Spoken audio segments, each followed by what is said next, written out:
always be available. You can call me anytime, but I will not work here. I'm sorry. God, you just be careful. Be careful.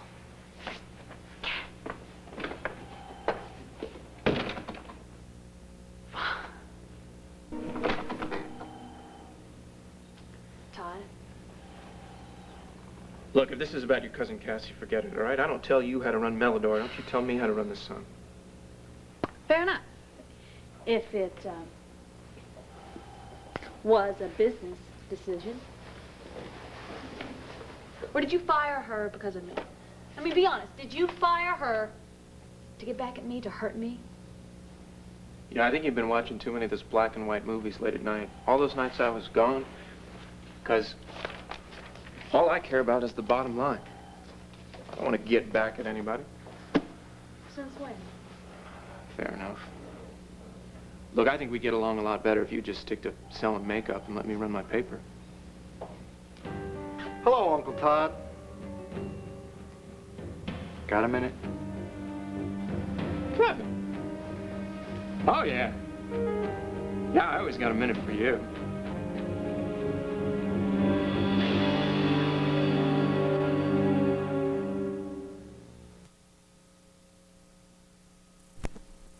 Blair, we'd get along a lot better if you would just stick to selling makeup and leave running the paper to me. Hello, Uncle Todd. Got a minute? Kevin. Oh, sure, I always have time for you. Is this a friendly visit? Somehow I don't think so after all the mean things you said to me at Mommy's big mansion.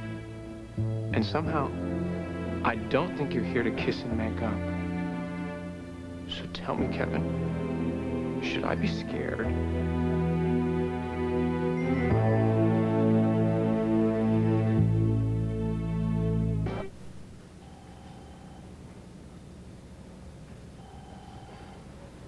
I think that this is a great opportunity for you guys to thrash things out. Well, that's why you're here, right, Kevin, to thrash things? You know what, if we could just listen to It's him, all right, it's Blair. We can handle this. Look, I know I wasn't the most cordial person at my mother's welcome back Todd party. And I am sorry about that. But you got to understand, I got wind of what was going down before I got there. And I got to admit, I was surprised when you just burst into the room like that. So let's just say I didn't have time. To put on a happy face. To think straight. Catch my breath. You said what was on your mind, Kevin. I don't have a problem with that. Todd, it was an emotional night for everybody involved, especially my mother. You see, it's very important to her that we all try and make peace with the past and with ourselves. And I, for one, am willing to give it a shot. Interesting choice of words. Well, what about it?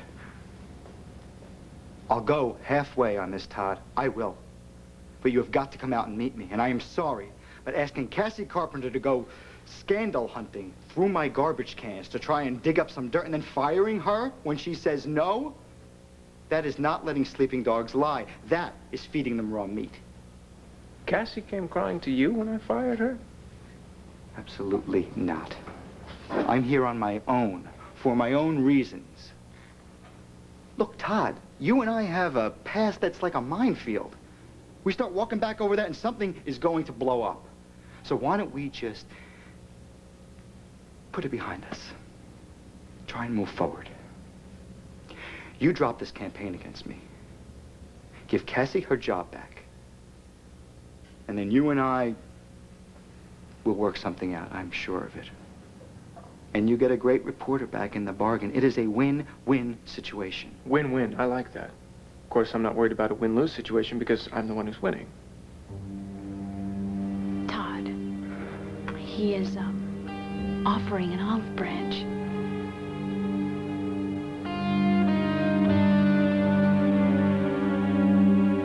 I gave Cassie an assignment. She wouldn't do it. That's why I fired her. It has nothing to do with you or with me or with the fact that your mother is crazy and thinks that her family should be the Donna Reed show. It was a business decision, pure and simple. Simple, yes. Pure, I don't think so. I report the news, Todd. I don't make it. You're a Buchanan. That means you make the news. Little people, they love to hear about the big Humpty Dumpty. You know, a car crash, that's news for a day. Chappaquiddick has been news for 25 years. If you don't like it, come back in your next life as a shoe salesman. But it's not just my family you're trashing here. It's yours, too. So now you want me to be part of the family? Make up your mind, Kevin. I'm getting confused. Fine. You find any news about me, go ahead. Print it. But leave Cassie out of this. If I find out any news about you, I can print it. It's very big of you, Kevin. And all of this concern over Cassie's career. You're a hell of a guy, Kevin. Anybody ever tell that to you?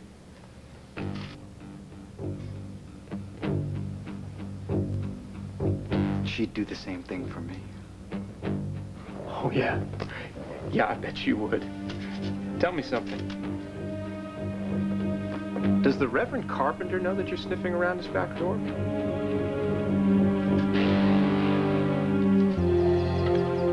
Todd, Kevin and Cassie are a couple of hard-working professionals who admire each other's work. Listen, Blair, don't even start, okay? I mean, if I thought it was true before, now I know it's true. Look at him. He wants to make me the first satellite launched by hand. Not at all. As a gesture of good faith, I'm just gonna forget what you just said. Good luck. It won't be hard. You see, this is just another patented Todd Manning diversion, like giving Cassie an assignment you knew she would turn down, just so you could hide the fact of why you really fired her. But you're so clever, you see right through me. That's right, Todd, I do. I always have. It doesn't take much. Cassie terrifies you. That's why she had to go. Everything that makes her a great reporter makes her a threat to an insecure loser like you. Look, she is not impressed by your money. She does not sit up when you start barking orders, and she sure isn't convinced about this reformation you've gone through. And guess what? I bet she could fill volumes with your deep, dark, dirty secrets. See, scum like you can't afford to have a real journalist on the premises. You need a garbage collector.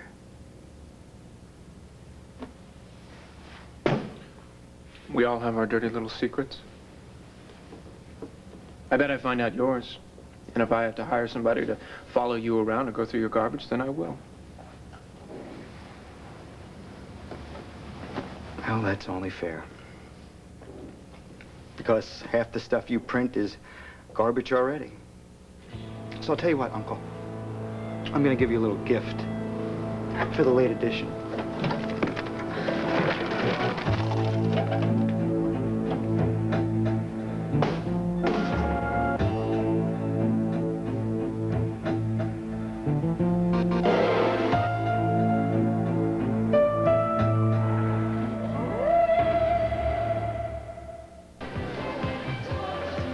That's enough, Kevin. I've had it. Get the hell out of here before I call security. Kevin, please leave. Please leave. Now, please. Okay, Blair. Bye, Uncle Todd. Oh, Blair. Whatever it's worth, you were making out a whole lot better when it was dead.